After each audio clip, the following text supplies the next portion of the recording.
Well, that title pretty much said it all, didn't it?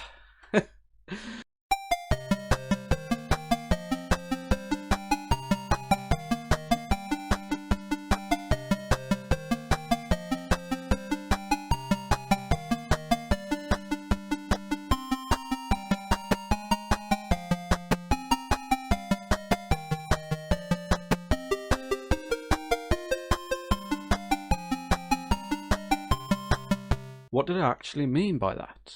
This is the idea of a growth mindset, which I went through briefly in my last talk like this. Today I'm just going to give some practical advice on how to implement that into any new skill. Thinking about this, there's two things that come to mind that have happened recently.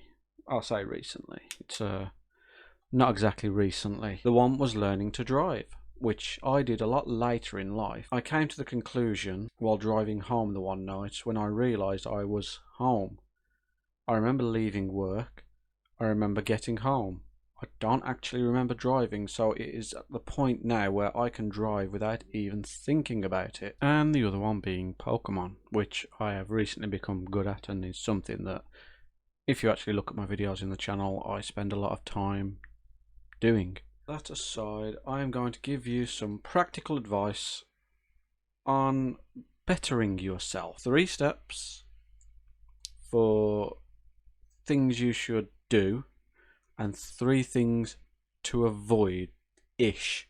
So kind of 3 positive steps, 3 negative steps. So step 1 is acceptance. And this is kind of where the beginning of the video is. You have to acknowledge you suck. You are crap. You are not where you want to be. You are starting. The sooner that you realize that other people are better because they've been doing it a lot longer, the sooner you can start to get better yourself. If you know your baseline is here, this is where you're starting. You're not very good. You're at the bottom. You're a little bit good. You might, whoops, plateau.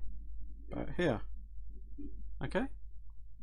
But once you've reached this plateau, you'll start climbing again.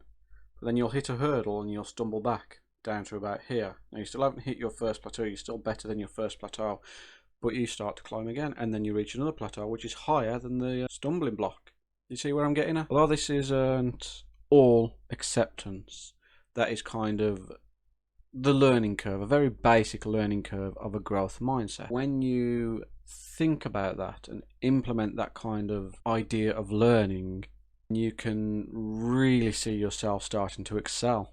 Point 2 is time management. Now this is a big one that I still struggle with, simply because I procrastinate far too much. You have to think about what could you be doing instead. Is the amount of time you are spending procrastinating worth it? Like, obviously you need to relax. In life you need to relax. It's something you need to be able to do. There's 101 distractions that are great, that are fun.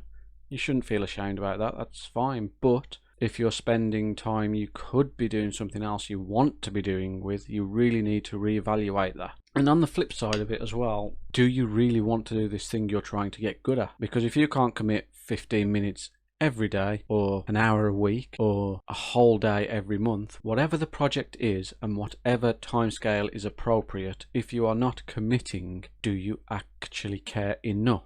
And point 3, which this leads on to as well, is grit. And what this is basically, as soon as you start something, you have all this momentum, all this built up motivation, and you're like, yeah, we're going to do the thing. We're going to get good at the thing. It's great. And you find 3 days later, that's gone, completely gone. The motivation's not there. And you're like, This is known as the first hurdle, and it is where most people stop. And that's fine, quit, you're done, don't have to go bring it up. But if it's the type of thing you keep coming back to that first hurdle and then stopping, this is where grit comes in. This is when you start doing things when you don't want to, which is discipline and grit and commitment. And these are the opposites of motivation, which is fleeting. This leads nicely onto my first counterpoint, and that is burnout. Knowing your limits. Now, with everything in life, you're going to come to burnout, and it is going to set you back massively. Now, when you're younger, you're not going to recognize these burnout signs or symptoms.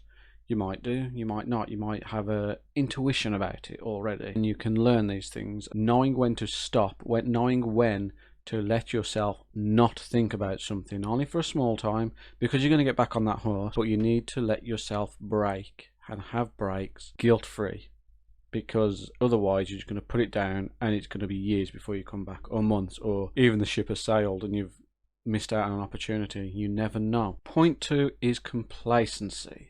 Complacency is the death of growth, in the sense that you no longer believe you have to put effort in, and conscious effort at that. You'll just get better on your own subconsciously, which is dangerous. You know, it might work out. There is points where it fleetingly works, but if you are not consciously putting the effort in, you are going to slow and alter your progress, and eventually probably just give up because you can't be bothered. My last point is dishonesty. Now, if your time management is awful, if your acceptance of it is awful, if you're burnout, you don't really care, you know, do you actually want to do what you are trying to do? It's quite easy to just say, you know what, I'm going to do this out of stubbornness. Do you actually want to do this? That is the question you have to ask yourself and be honest about. It's fine walking away.